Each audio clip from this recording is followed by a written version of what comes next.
Hello everyone, I hope you guys are doing great. I'm Govind Parashar from Faculty of Law, University of Delhi. So in this video, I'm gonna show you my memorial that has been drafted by me, and at the same time, I'm gonna tell you all the instructions and what are the things to keep in mind to draft a memorial. ठीक है, इससे पहले मैं एक और video बना चुका हूँ जिसमें मैंने सारे जो इंस्ट्रक्शंस हैं वो बहुत अच्छे से एक्सप्लेन कर दिए कि किस तरीके से मूड कोड ड्राफ्ट करने से पहले क्या क्या जो इंस्ट्रक्शंस है वो ध्यान में रखनी है। ठीक है, अगर आपके पास टाइम है तो आप वो वीडियो गो थ्रू कर सकते हैं। I would highly suggest you to go through that particular video that is available on my channel. ठीक है, and in this video I am gonna share you all the details in depth कि एक mood code memorial जो है आपको कैसे draft करना है। मुझे पूरी उम्मीद है इस वीडियो का पूरा कंप्लीटली देख लेंगे तो कोई भी डाउट नहीं रहने वाला है आपके मन में। हाँ, थोड़ा सा लेंदी हो सकता है तो आप थोड़ा सा टाइम निकाल के बैठिए। चलिए, without any further delay let's get started.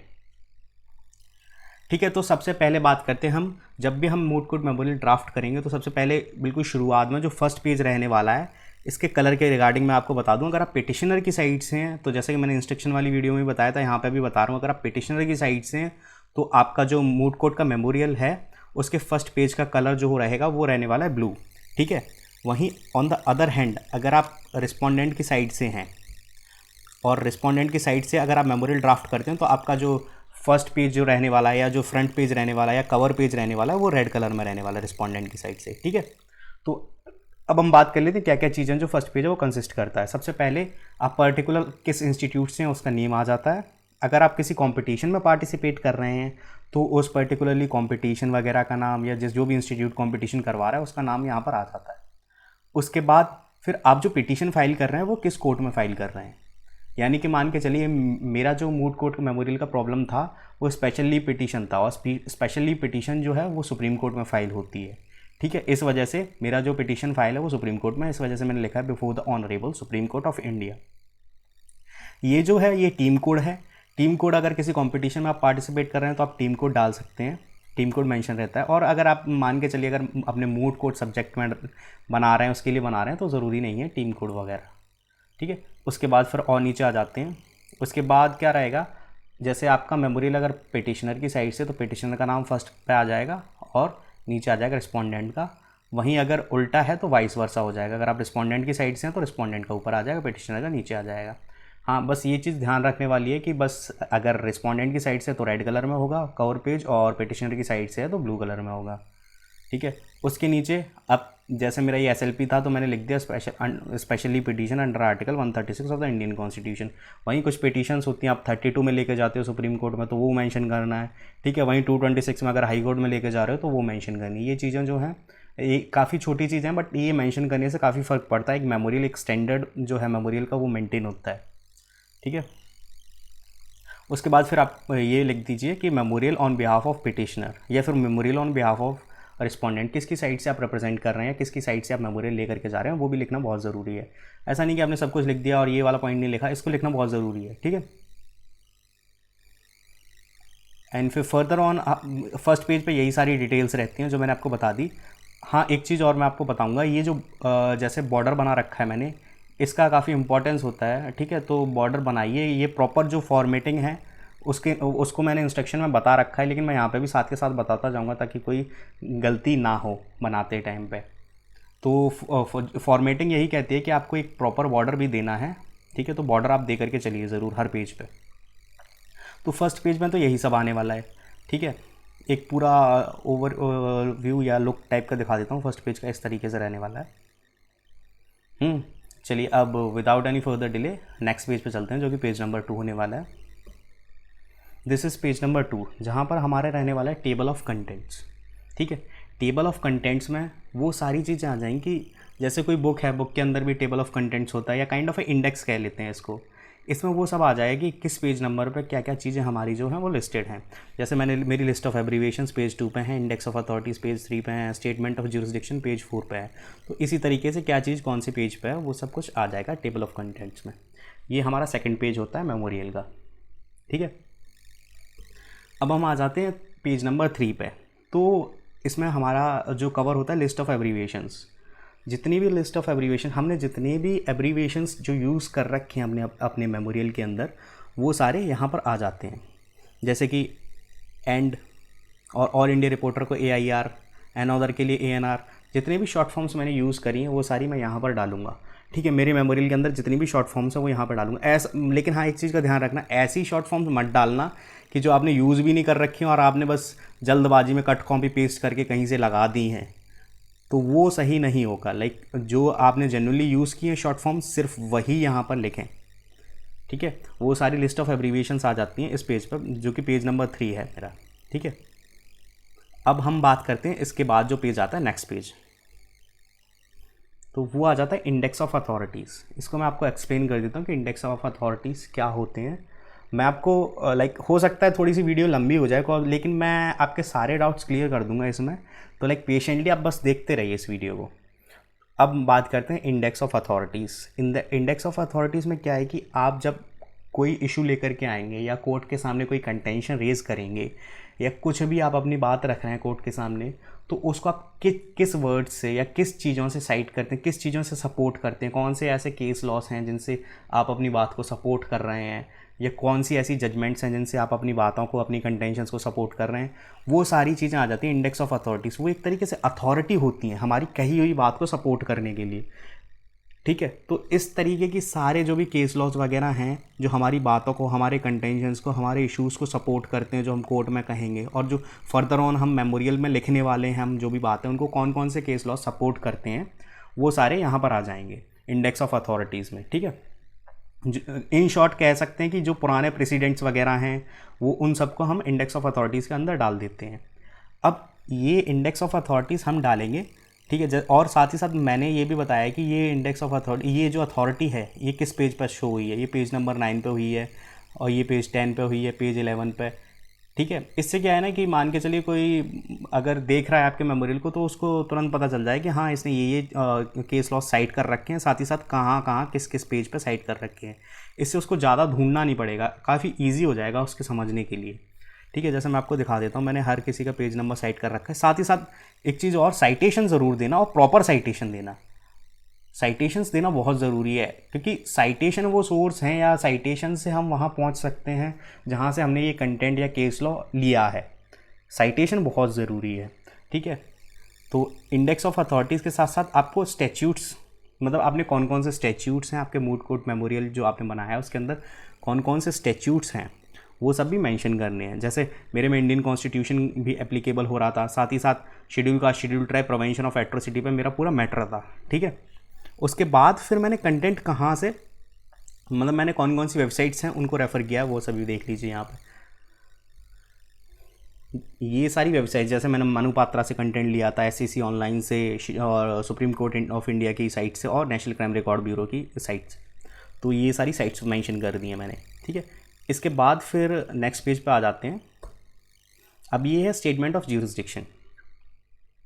Statement of jurisdiction, क्योंकि हमारा स्पेशल लीव पिटीशन था, and obviously special leave petition जो होती है वो सुप्रीम कोर्ट में फाइल होती है अंडर आर्टिकल 136, तो सुप्रीम कोर्ट के पास जो ज्यूरिसडिक्शन होती है इस मैटर को डील करने की। सिमिलरली अगर आप किसी भी कोर्ट में अपनी पिटीशन लेकर के जा रहे हैं तो यहाँ पर आपको ये लिखना होता है कि ये पर्टिकुलर कोर्ट जहाँ पर मैं पिटीशन लेकर आ रहा हूँ इसके पास इस मैटर को डील करने की पावर है या नहीं है, यानी यही होता है स्टेटमेंट ऑफ ज्यूरिसडिक्शन। ठीक है, अब मैंने क्या किया, अच्छा अब मैं आपको एक चीज़ और दिखा दूँ, मैंने 136 को एक्सप्लेन भी कर दिया है इन फुट नोटिंग। ये जो लाइन बना करके नीचे लिख देते हैं इसको फुट नोटिंग कहते हैं। ठीक है, तो ये फुट नोटिंग, कोई भी चीज़ मैं पर्टिकुलर एक्सप्लेन करना चाह रहा हूँ या मैंने कहाँ से क्या चीज़ ली है या कहाँ से क्या आया है, किसी भी चीज़ का कोई सोर्स एक्सप्लेन करना चाह रहा हूँ, तो वो सब मैं फुट नोटिंग में डाल सकता हूँ।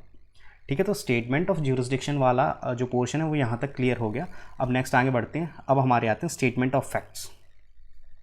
यहाँ से जो मेन आपका काम करना या फिर जो मेन वर्क होता है वो स्टार्ट हो जाता है। ठीक है, मैं यहाँ पर, अगर आप इस मेमोरियल को अच्छे से समझना चाहते हैं तो इट्स नेसेसरी कि आपको एक छोटे से छोटे शब्दों में अपनी जो पूरे मूड कोर्ट की प्रॉब्लम है वो आपको एक बार एक्सप्लेन कर दूँ ताकि आप अच्छे से समझ सकें। इसमें क्या होता है, इसमें दो पार्टीज होती हैं, एक मूलचंद होता है, ठीक है, और एक बालदेव होता है। ठीक है, बालदेव जो है वो जनरल कैटेगरी का एक मेंबर होता है। On the other hand Moolchand जो है वो शेड्यूल कास्ट का एक पर्सन होता है। ठीक है, तो बालदेव क्या करता है, उसको कास्ट बेसिस पे एब्यूजिव लैंग्वेज यूज़ कर देता है। अब क्या इसमें सीन बनता है कि बालदेव के अगेंस्ट जो मूलचंद है वो एफआईआर वगैरह रजिस्टर करता है, लेकिन ट्रायल कोर्ट में कुछ ज़्यादा ट्रायल वगैरह प्रॉपर नहीं चल पाती, फिर धीरे धीरे करके जो मैटर है वो और जो मैटर है बालदेव पहुंच जाता है हाई कोर्ट में और हाई कोर्ट से रिलीफ ले लेता है, ठीक है। और जिसकी वजह से इसके अगेंस्ट जो है बालदेव के अगेंस्ट प्रॉपर चार्जेस जो है फ्रेम नहीं हो पाते, प्रॉपर ट्रायल वगैरह कंडक्ट नहीं हो पाती, और जब तक वो हाई कोर्ट में जा करके बालदेव रिलीफ ले लेता है।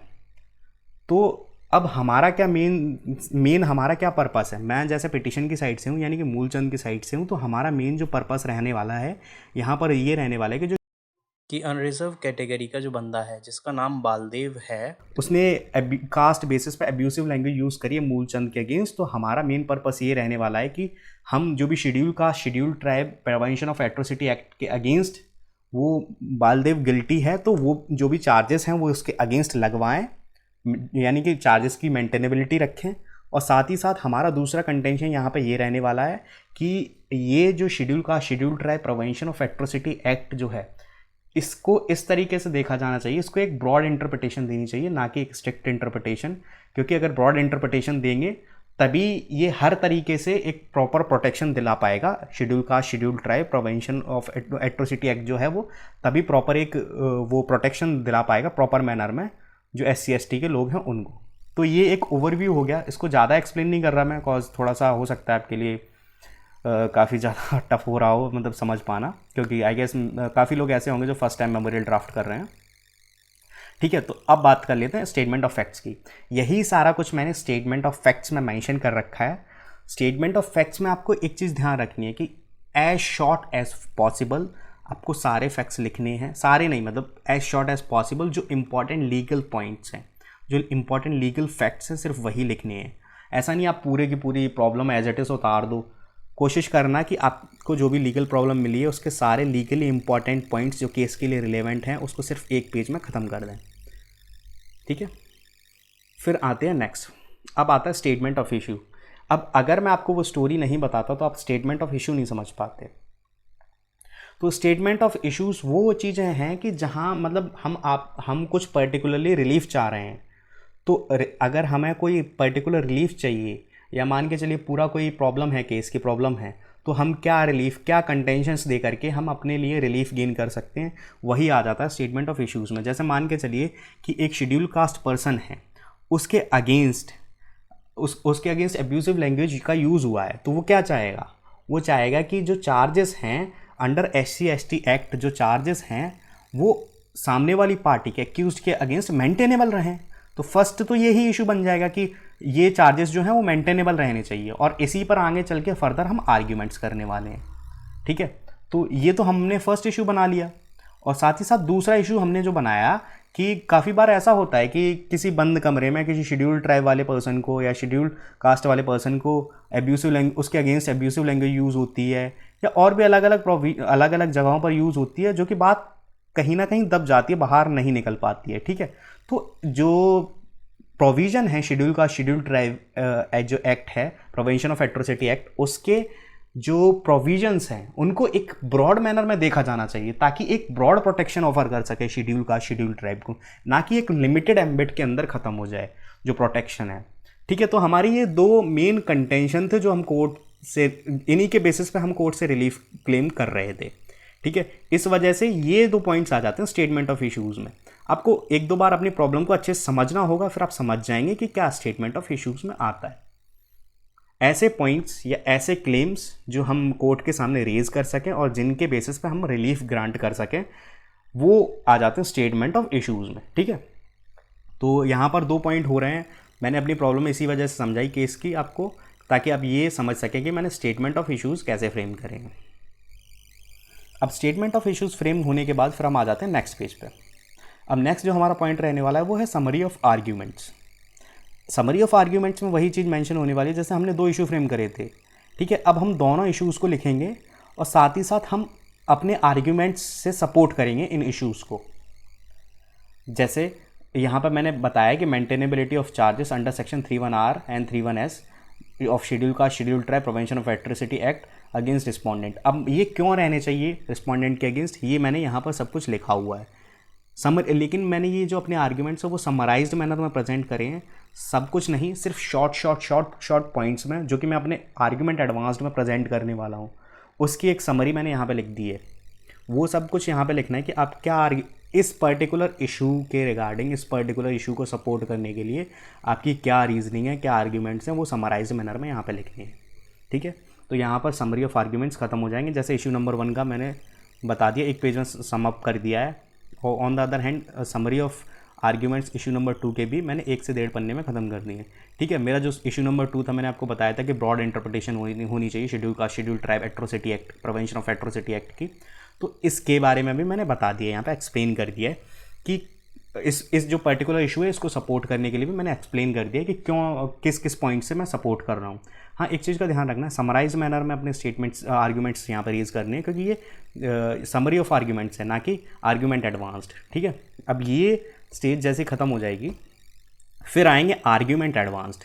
ये होते हैं आपके फाइनल आर्ग्यूमेंट्स। ठीक है, जो कि आप करने वाले हो अपने 2 या 3 जितने भी आपने इशू फॉर्म कर रहे हैं। अब क्या करोगे कि अगर आपकी टीम है, तो टीम में कई बार ऐसा होता है कि इशू नंबर 1 कोई डील कर लेता है पिटिशनर की साइड से, इशू नंबर 2 कोई, और इशू नंबर 3 कोई। ऑन द अदर हैंड अगर आपकी टीम नहीं है तो आप पूरा अकेले ही डील करने वाले हो, तो वो डिपेंड करता है पर्टिकुलर इंस्टीट्यूट और competition to competition. But here I am gonna explain you कि इशू नंबर 1 को आर्ग्यूमेंट एडवांस्ड में किस तरीके से आर्ग्यूमेंट अपने रेस करने हैं। तो आपने इशू नंबर 1 डाल दिया।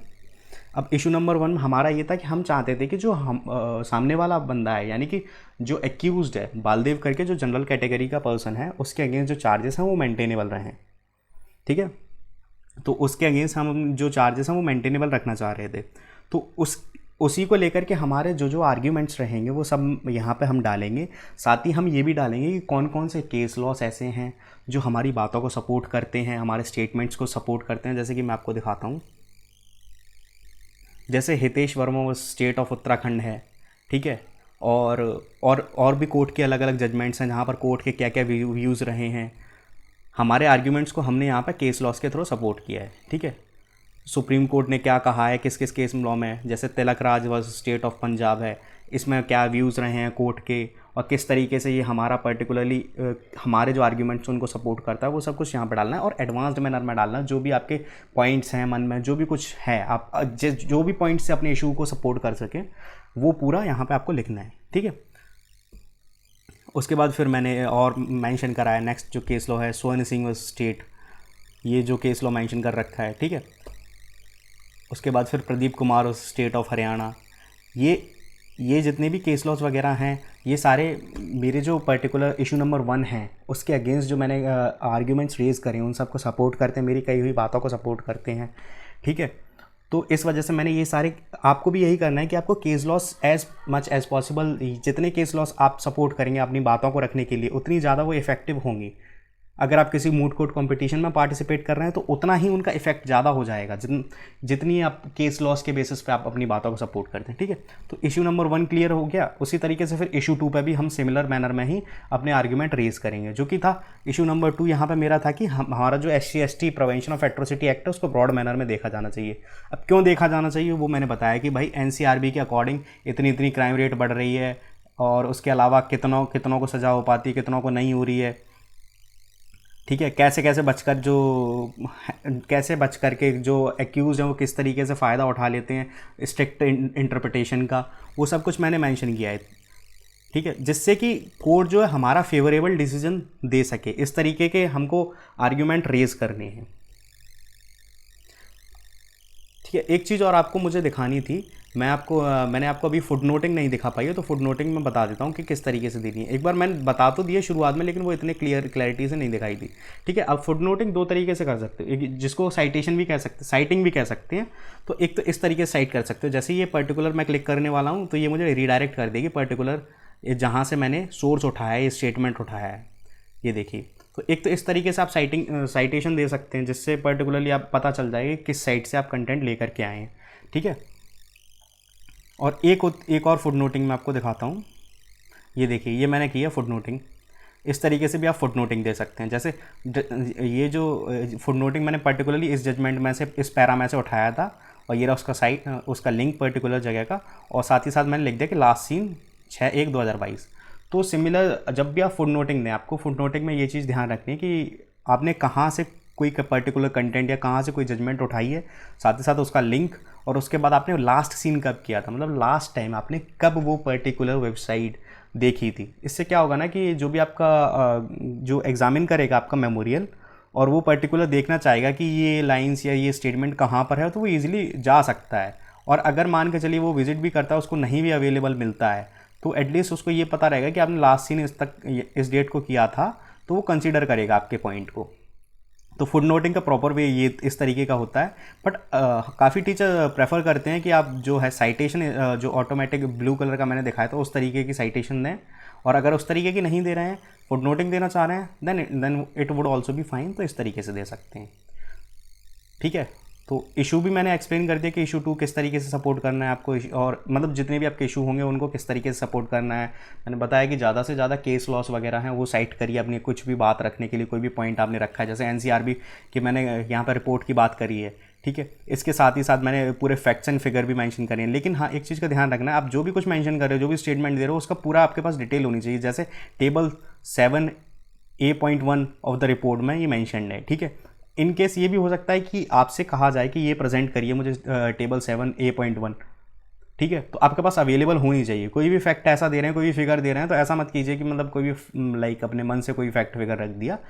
जो भी फैक्ट फिगर दें आप एक्यूरेट दें, और उसके लिए सपोर्टिंग डॉक्यूमेंट्स आपके पास होने चाहिए। ठीक है, तो अभी मैंने जो भी केस लॉस वगैरह साइट कर रखे हैं हमने इश्यूज़ को इश्यूज़ के लिए, वो सभी आपको दिखा दिए। ठीक है, अब हम बात कर लेते हैं at the last part of our moot court memorial, जो कि होता है प्रेयर वाला पोर्शन। ठीक है, प्रेयर वाले पोर्शन में आप क्या रिलीफ कोर्ट से चाहते हैं वो आपको एक्सप्लेन कर देना है कि आप पर्टिकुलरली क्या रिलीफ किस तरीके का चाहना है। एक बात का ध्यान रखिए, मैं सिर्फ ये मूड कोर्ट मेमोरियल तक ही सीमित नहीं है। अगर आप पर्टिकुलरली कोई रिलीफ चाह रहे हैं और आप वो प्रेयर में नहीं मेंशन करते हैं, तो कोर्ट उस रिलीफ को नहीं देने वाला। तो हमेशा कोशिश ये करिए कि आप पर्टिकुलर अगर कोई रिलीफ चाह रहे हैं तो उसको मेंशन कर दीजिए। ठीक है, फिर वो कोर्ट की मर्जी है कि वो रिलीफ ग्रांट करता है या नहीं। लेकिन अगर आपने अपनी प्रेयर में कोई रिलीफ मेंशन नहीं करेंगे, तो court surely is not gonna give that particular kind of a relief to you. तो इस तरीके से मूड कोर्ट ड्राफ्ट का मेमोरियल ड्राफ्ट होता है। फर्दर अगर आपकी कोई भी क्वेरी रह रही है ना, तो like I have given my Instagram handle here, so like आप कभी भी मुझे DM कर दीजिए। I will try my best to like resolve all your queries regarding the memorial. So thank you so much for watching this video. Have a good day.